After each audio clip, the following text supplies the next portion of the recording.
Psikologi kepribadian adalah cabang dari ilmu psikologi yang mempelajari pola pikir, perasaan, dan perilaku manusia yang relatif konsisten dan unik dalam diri seseorang. Tujuan utamanya adalah memahami bagaimana kepribadian seseorang terbentuk, berkembang, dan memengaruhi cara mereka berinteraksi dengan orang lain dan menghadapi kehidupan. Tujuan lainnya untuk membantu mengenali diri sendiri. Dengan memahami kepribadian, kita bisa tahu kelebihan, kekurangan, dan cara terbaik menghadapi masalah atau stres. Langsung saja kita membahas salah satu teori kepribadian, yaitu teori psikoanalisis. Teori psikoanalisis adalah teori kepribadian dan metode terapi yang dikembangkan oleh Sigmund Freud, seorang dokter dari Austria. Freud percaya bahwa perilaku manusia sangat dipengaruhi oleh pikiran bawah sadar, yaitu bagian dari pikiran kita yang tersembunyi dan tidak kita sadari. Menurut Sigmund Freud, kepribadian manusia terdiri dari 3 struktur utama, yaitu ID, ego, dan superego. Yang pertama ada ID. ID adalah bagian dari kita yang penuh dengan keinginan, insting, dan dorongan-dorongan dasar. Contohnya seperti rasa lapar, marah, dan nafsu. ID bekerja berdasarkan prinsip dasar kesenangan, pokoknya maunya serba cepat dan memuaskan. Kalau bisa senang sekarang, kenapa harus nanti? Yang kedua ada ego. Ego berperan sebagai penengah yang realistis antara keinginan ID dan aturan-aturan sosial di sekitar kita. Ego berpikir, apa ini masuk akal? Bisa diterima oleh orang lain? Dia berusaha menjaga keseimbangan supaya kita bisa bertindak secara wajar. Yang ketiga adalah superego. Superego adalah suara hati kita, bagian moral yang membuat kita merasa bersalah kalau melakukan sesuatu yang dianggap salah. Ia membawa nilai-nilai dari orang tua, agama, dan lingkungan kita. Contohnya begini, bayangkan kamu sedang diet, tapi kamu lihat kue di meja. ID bilang, makan aja, enak. Superego bilang, jangan, kamu harus disiplin dan jaga komitmen. Ego bilang, gimana kalau makan setengah potong aja biar nggak terlalu merasa bersalah. Nah, keseimbangan antara ketiga bagian ini, ID, ego, dan superego, sangat menentukan bagaimana kita berpikir, merasa, dan bertindak sehari-hari. Selanjutnya adalah tahap perkembangan psikoseksual. Tahap yang pertama, tahap oral, usia 0-1 tahun. Bayi mendapat kepuasan melalui mulutnya. Bayi mengeksplor dunia lewat isapan atau menggigit. Kalau terlalu dimanja atau tidak terpenuhi, bisa tumbuh menjadi orang yang suka menggigit, merokok, atau cerewet. Yang kedua adalah fase anal, usia 1-3 tahun. Pada tahap ini anak mulai merasakan kepuasan atau ketidaknyamanan yang berhubungan dengan proses buang air besar, mengontrol fungsi tubuh terutama dalam toilet training. Pada masa ini anak belajar disiplin, kemandirian, dan kontrol diri. Kalau terlalu keras atau terlalu bebas, bisa tumbuh menjadi orang yang sangat kaku atau sebaliknya, berantakan. Yang ketiga ada fase falis, usia 3-6 tahun. Anak mulai sadar akan perbedaan jenis kelamin dan sering mengagumi orang tua lawan jenis.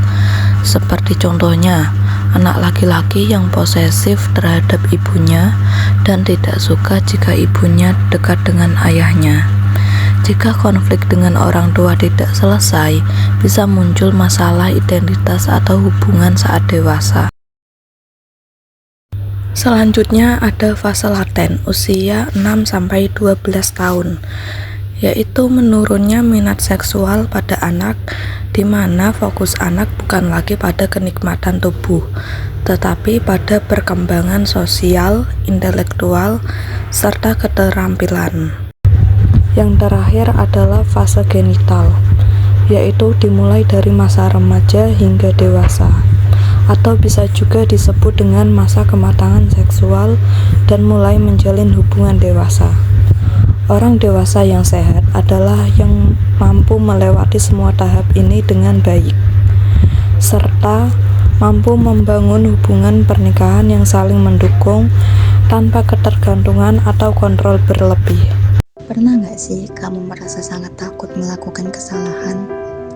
Mungkin itu bukan cuma soal perfeksionis, bisa jadi itu luka dari masa kecil.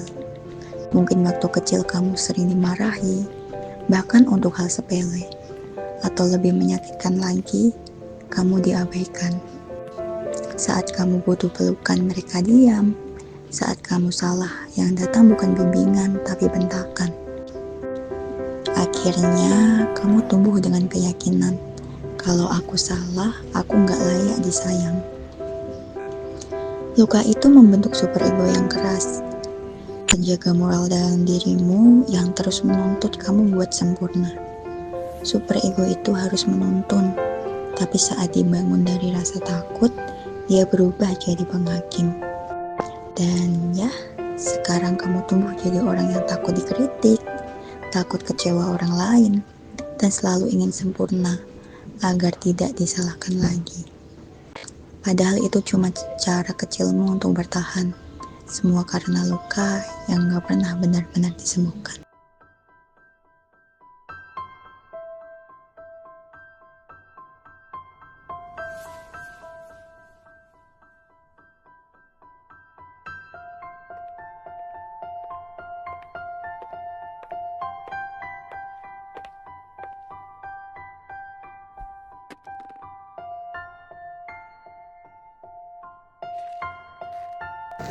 Aplikasi teori Freud dalam dunia nyata. Yang pertama, psikoterapi bicara atau biasa disebut talk terapi. Freud mengenali ide bahwa banyak masalah psikologis berasal dari hal-hal yang ketekan di alam bawah sadar, terutama pengalaman masa kecil, konflik batin, sama dorongan yang gak kesalurkan. Nah, di terapi modern, klien diajak cerita tentang masa kecil, hubungan keluarga, pengalaman gak enak, bahkan mimpi. Lewat proses ngobrol terarah sama terapis, hal-hal yang tadinya gak disadari bisa muncul. Misalnya, orang yang gampang marah ke pasangan ternyata punya sejarah merasa ditinggalin waktu kecil.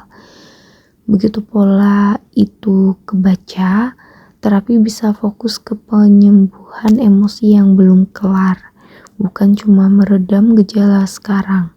Intinya, talk terapi itu kayak membuka pintu bawah sadar pelan-pelan supaya konflik lama bisa dipahami dan diproses. Yang kedua, pendidikan dan parenting, peran masa kanak-kanak. Freud juga ngebahas kalau fase perkembangan awal itu penting banget buat ngebentuk kepribadian dari bayi sampai anak usia dini. Pengalaman dengan pengasuh utama, biasanya orang tua, bisa ninggalin jejak emosional. Contoh sederhana, saat fase awal, anak belajar rasa aman lewat sentuhan dan respon cepat orang tua. Kalau kebutuhan dasarnya sering direspon, anak lebih mudah tumbuh percaya. Di fase anak mulai toilet training, cara orang tua ngatur terlalu kaku atau fleksibel bisa ngaruh ke sifat perfeksionis, kaku aturan, atau justru cuek. Di fase anak mulai sadar diri dan peran sosial penting ngasih ruang eksplorasi tanpa mempermalukan. Rasa malu atau kalah di fase ini kadang kebawa di minder saat gede. Jadi, pendidikan dan parenting modern kita bisa ambil pelajaran. Pemahami tahap perkembangan emosional anak, respon dengan hangat tapi tetap ada batas. Ini bentuk ego yang sehat. Anak jadi bisa menyimbangkan dorongan, aturan, dan realita. Yang ketiga, dunia kerja dan hubungan sosial. Kelihatannya jauh, tapi banyak dinamika kerja dan pertemanan itu nyambung ke pola emosi lama. Pernah lihat orang yang gampang defensif kalau dikritik atasan? Bisa jadi dulu sering dimarahi karena tanpa penjelasan. Jadi kritik sama dengan ancaman. Atau orang yang butuh dengan validasi di grup. Kadang itu kompensasi dari rasa kurang dihargai di keluarga.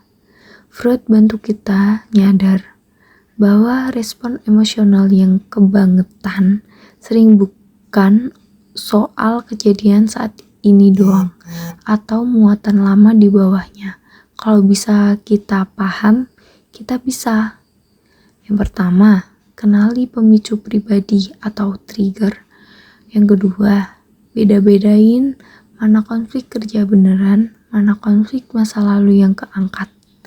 Yang ketiga, bangun relasi kerja lebih sehat, dengerin, gak langsung nyerang, dan berani refleksi diri.